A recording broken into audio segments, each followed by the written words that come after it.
राजनीति में आने के बाद सबसे डर लगता है, और कोई कुछ भी बोल देना उसको बोलने का मन नहीं करता। उसका अपना मन है, जाने दो, उसको बोलने दो। और क्योंकि किसी को बार बार हम जबान से नहीं उसको जवाब देना चाहते हैं, अपने काम से जवाब देंगे। समय के साथ उनका हमारे प्रति सोच बदलेगा।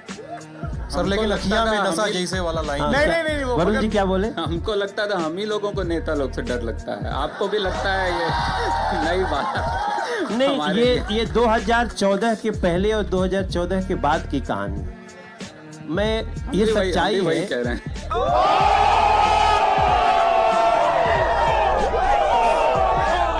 कि 2014 के बाद क्या कल्चर होता है ना सर। अब अगर हमारे पार्टी में, बीजेपी में, अगर किसी ने कोई ऐसी गलती की तो फिर उसका कोई माफी नहीं है साहब को। नहीं वो एक आपकी पार्टी में बैटमैन है, बल्ला लेके दौड़े, अभी तक कुछ नहीं हुआ। बैटमैन है आकाश विजयवर्गीय, पार्टी से निकाल दिए गए? नहीं निकाले। नहीं। अरे भाई आप लोग जानो, क्या मनोज तिवारी लल्लन टॉप अड्डे पर ये कह रहे हैं कि आकाश विजयवर्गीय भारतीय जनता पार्टी के मेंबर नहीं हैं?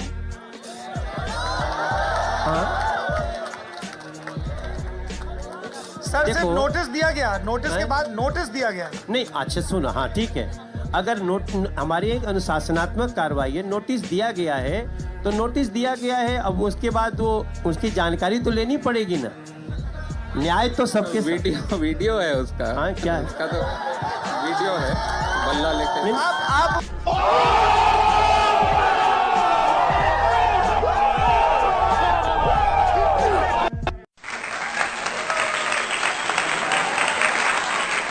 दूसरी या तीसरी दफे आपसे मिल रहा हूँ, और हर बार मतलब मैंने देखा है जैसे आप गाने लिखते हैं, नेटफ्लिक्स के लिए आपने सेक्रेड गेम्स लिखा, इतना ज़्यादा पॉपुलर फिल्म लिखी, बेस्ट डायरेक्टोरियल डेब्यू मिला, डेब्यू पे नेशनल अवार्ड नीरज को मिला। नीरज मैंने लिखी थी आपने वो फिल्म लिखी। तो मगर आप में कोई शूशा नहीं है, तो एक फकीरी तो है आप में।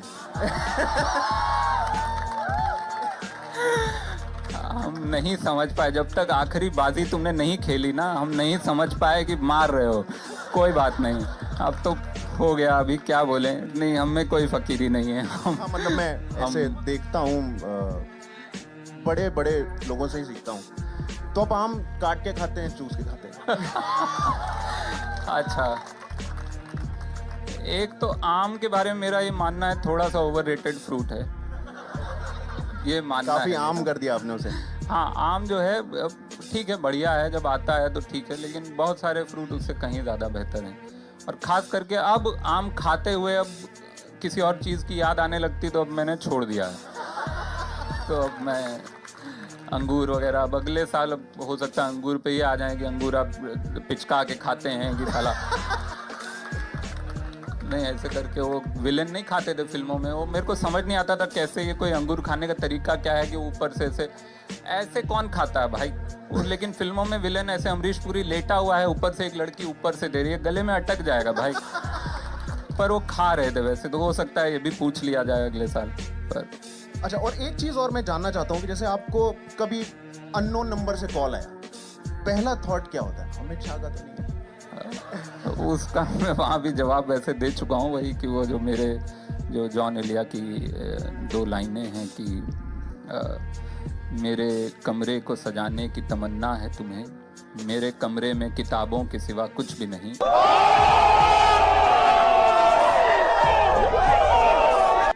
तो मेरे फ़ोन को हैक करने की तमन्ना है तुम्हें, मेरे फ़ोन में मीम्स के सिवा कुछ भी नहीं है।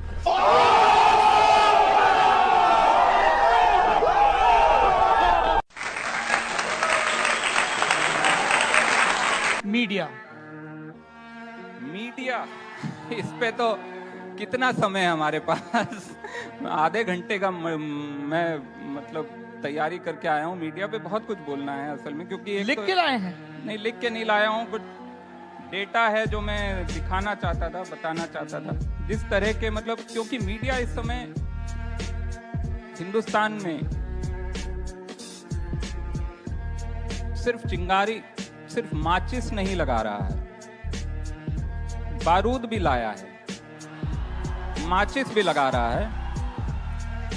उसके बाद उस माचिस और बारूद से जो धमाका हो रहा है उसको शूट भी कर रहा है और उससे फिर टीआरपी भी बटोर रहा है और फिर कह रहा है देखो ये क्या हो रहा है। तो मुझे बहुत सारे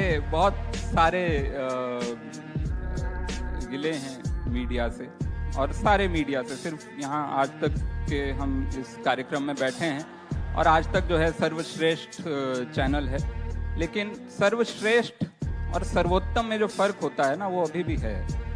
आप श्रेष्ठ जो है वो टीआरपी से हो जाते हैं लोग, लेकिन उत्तम होने के लिए जो क्वालिटीज़ हैं वो मुझे लगता है इस समय किसी भी चैनल में, और जो टॉप के 4 चैनल हैं जो कि हो सकता है अब तो लाइव चला गया, लेकिन आप बाद में एडिट कर दीजिएगा बाकियों के नाम, क्योंकि तारीफ हो या बुराई किसी और का नाम नहीं आना चाहिए। मैं आज तक जी वो बहुत ही, जब हम लोकतंत्र की बात करते हैं तो सब सामने बैठे हैं और लगातार ये कोशिश होती रहती है कि जो सर्वश्रेष्ठ है और जो सर्वोत्तम है उसके बीच का जो फासला है उसको लगातार कम किया जाए। जी बिल्कुल होना चाहिए, आइडियल की हम आज बात तक करते पे हैं। बहुत बहुत ज़्यादा जिम्मेदारी है और हम लोग बचपन से देखते आ रहे हैं ये चैनल, और अभी भी हम देखे ना देखे पूरा हिंदुस्तान देख रहा है ये चैनल। तो जो जिम्मेदारी जो है, जो कि बहुत ही क्लीशे सी लाइन है हॉलीवुड की, with great power comes great responsibility, जो मुझे लगता है कि मेरे पास सिर्फ एक छोटा सा डेटा है, मैं 1 मिनट और लूंगा। वो डेटा है पिछले 202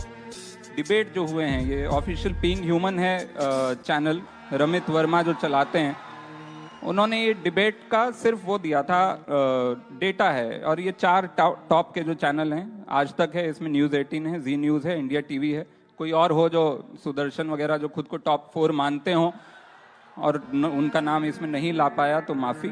लेकिन जो है पिछले 200 डिबेट में से, ये सिर्फ पिछले 200 डिबेट हैं, पिछले करीब 3 महीने के अंदर हुए होंगे, 4 महीने के अंदर हुए होंगे, उसमें पाकिस्तान पे 80 डिबेट हुए हैं,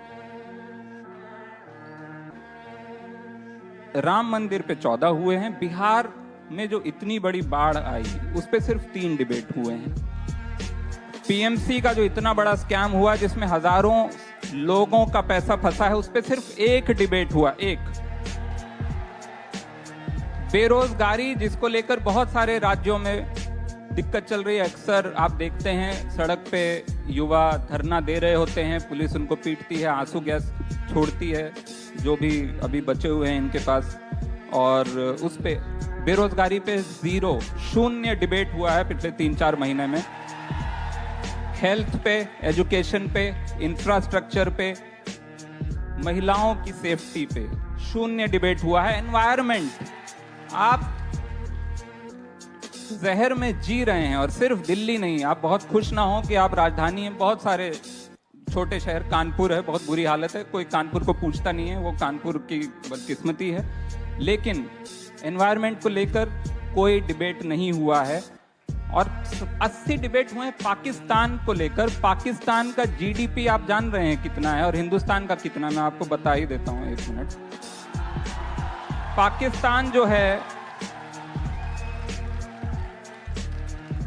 पाकिस्तान का जीडीपी है $273 बिलियन और हिंदुस्तान का है $2090 बिलियन। 2090 और 273 में आप फर्क देखिए। उस देश की कोई हैसियत नहीं है, उस देश की कोई जरूरत नहीं है हमारे टीवी पे, लेकिन क्यों हर रोज 200 में से 80 बार पाकिस्तान की बात हुई है और अपने देश के मुद्दों पे कोई बात नहीं हुई है?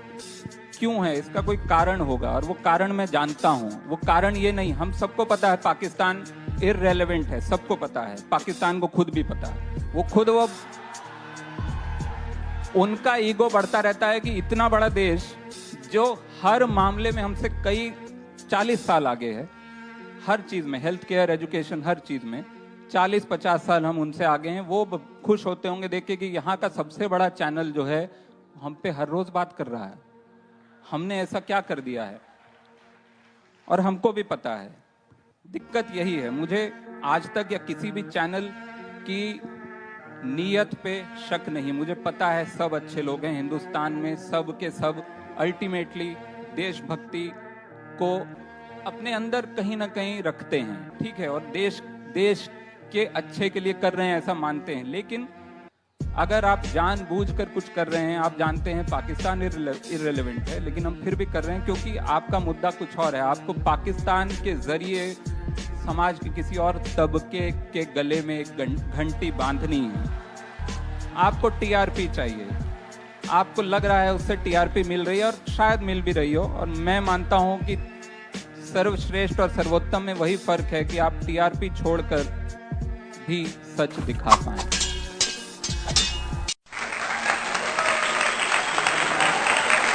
बहुत कम समय दिया गया है मुझे, मैं जल्दी से एक बात बोलता हूं। सबसे पहले जो कन्हैया ने कल बोली थी कि हमारे प्रधानमंत्री ऐसे हैं जैसे कि बचपन में बच्चा अपने बाप से बिस्कुट मांगता है तो बाप उसको उठा के अलमारी के ऊपर बिठा देता है और फिर बच्चा बिस्कुट बोल के ये बोलता है कि अच्छा पापा मुझे अलमारी से उतारो। हम भी नौकरी मांग रहे हैं, यहाँ पे उन्होंने एनआरसी पे बिठा दिया। इस देश में हजारों समस्याएं हैं। दूसरी बात ये बहुत जल्दी से कि ये इसको एनआरसी को मुसलमानों का मुद्दा बताया जा रहा है, जो एकदम गलत है मेरे हिसाब से। हिंदुस्तान की सरकार ने ये फैसला किया है, हिंदुस्तानी हैं जो इसका विरोध कर रहे हैं। ये मुसलमान का मुद्दा नहीं है, ये हिंदुस्तानी का मुद्दा है। और तीसरी बात, मैं कविता पे आऊंगा उससे पहले बस एक छोटी सी कहानी। ये कहानी आधी सच है आधी फैंटेसी है, लेकिन मैं आपको सुना देता हूं। स्टालिन जो कि एक डिक्टेटर थे, वो एक दिन उनकी गाड़ी रोड में खराब हो गई। गाड़ी खराब हो गई, वो उतरे और उन्होंने बैकअप गाड़ी आने में, प्रधानमंत्री जो भी थे उनकी गाड़ी आने में थोड़ा टाइम था। पास में एक सिनेमा हॉल था, उन्होंने सोचा थोड़ा फिल्म देख लेते हैं। फिल्म आधी हो चुकी थी, इंटरवल था, उसमें वो अंदर घुसे और वो प्लेन क्लॉथ में थे, किसी को नहीं पता था वो स्टालिन है। वो जाके बैठ गए और वहां पे उस समय स्टालिन ने रूल बनाया हुआ था कि फिल्म के शुरू में भी स्टालिन की फोटो आती थी, सारे लोग खड़े होकर सलाम करते थे, और फिल्म के इंटरवल के बाद भी फोटो आती थी, सारे लोग खड़े होकर सलाम करते थे।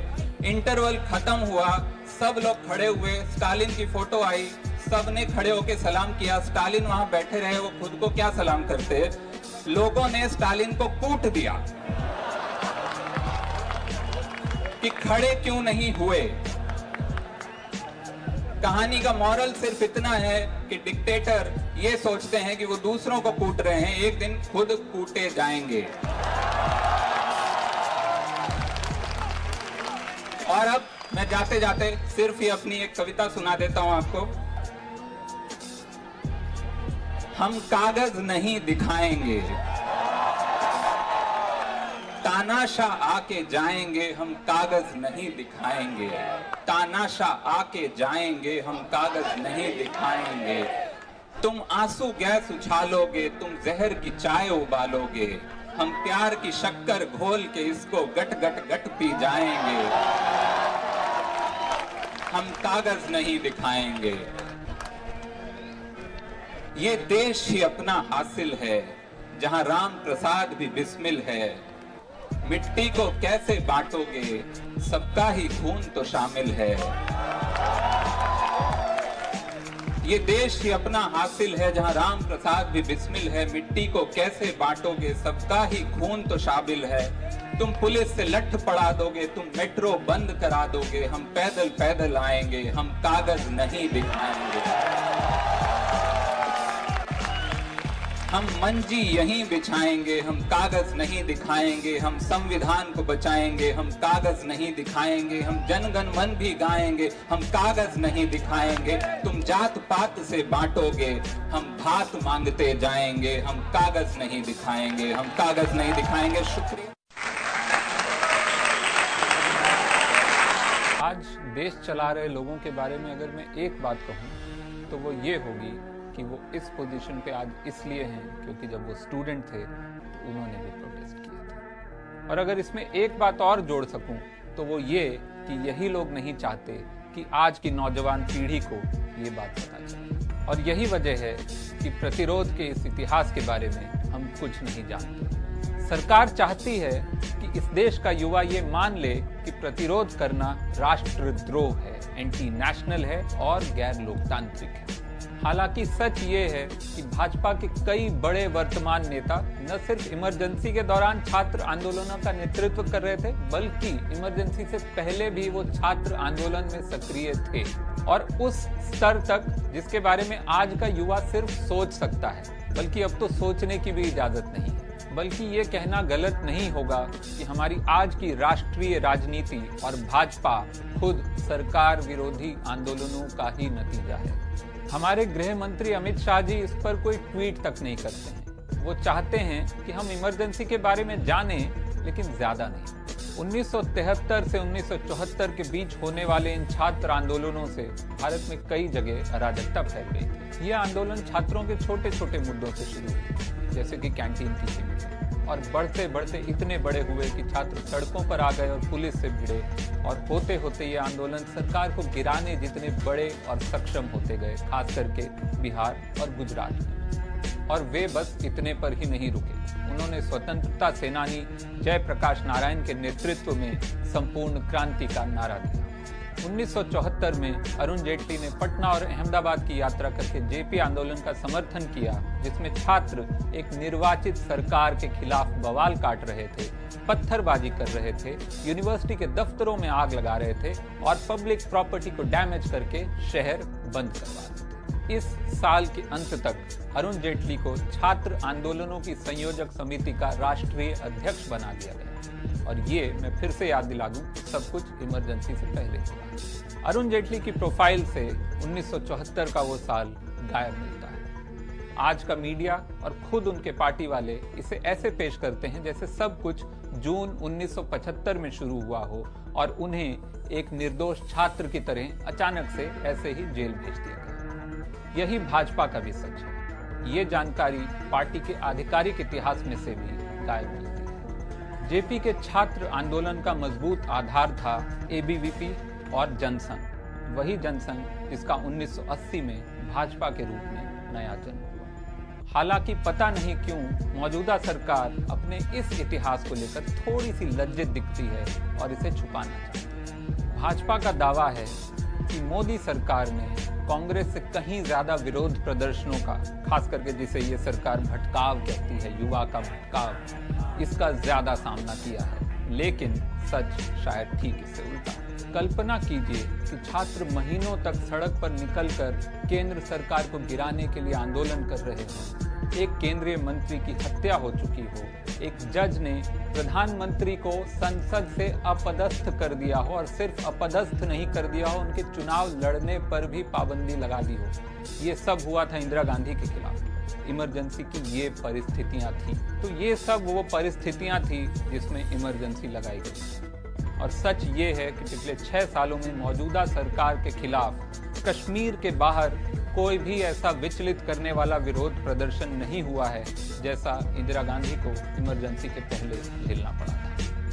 जेपी इसे युवा शक्ति कहते थे। संघ ने इसी युवा शक्ति का प्रयोग कभी कांग्रेस के खिलाफ प्रदर्शन करने और सत्ता पर अपनी पकड़ मजबूत बनाने के लिए किया था, और आज वही युवा शक्ति संघ और बीजेपी को चुनौती दे रही है। इसीलिए मोदी को हिंदू दक्षिणपंथी इंदिरा गांधी भी कहा जा सकता है, और वो आज उसी गुस्से से भरे युवा से डरते हैं जो वो कभी खुद थे। और सच भी है, पोजीशन ऑफ पावर में होने वाला हर इंसान डरता है कभी कभी अपने ही अतीत। और यही कारण है कि हमें सरकारों के विरोध प्रदर्शन का इतिहास नहीं पढ़ाया जाता। हम आधुनिक भारत के इतिहास में 1947 तक के तो बड़े बड़े आंदोलनों के बारे में सब कुछ पढ़ते हैं, लेकिन उसके बाद हमें सिर्फ युद्धों का इतिहास बताकर चुप करा दिया जाता है। हमें मूल्यों, सेवा और मताधिकार की शिक्षा दी जाती है, लेकिन विरोध हमेशा से होते रहे हैं, और वो भी हमारे इतिहास का उतना ही अभिन्न हिस्सा हैं जितने वो युद्ध जो हमने अपने देश की रक्षा के लिए लड़े। जैसा कि खुद आज की सरकार अपने एक्सपीरियंस से जानती होगी, सभी आंदोलन विवेकपूर्ण और संतुलित नहीं होते। जेपी आंदोलन के सभी पहलू लोकतांत्रिक नहीं थे, लेकिन जैसे युद्ध का इतिहास पढ़ाते वक्त आक्रामकता का और आत्मरक्षा का फर्क हमें समझाया जाता है, वैसे ही आंदोलनों का इतिहास जानकर हम अपने राजनीतिक जीवन में ये सीमाएं तय कर सकते हैं, ये समझ बना सकते हैं। वाह क्या सीन है। आप क्रोनोलॉजी समझ लीजिए। किसी भी विषय पर बोलो तो सिर्फ और सिर्फ झूठ बोलो, एक ही काम, झूठ बोलो झूठ बोलो झूठ बोलो।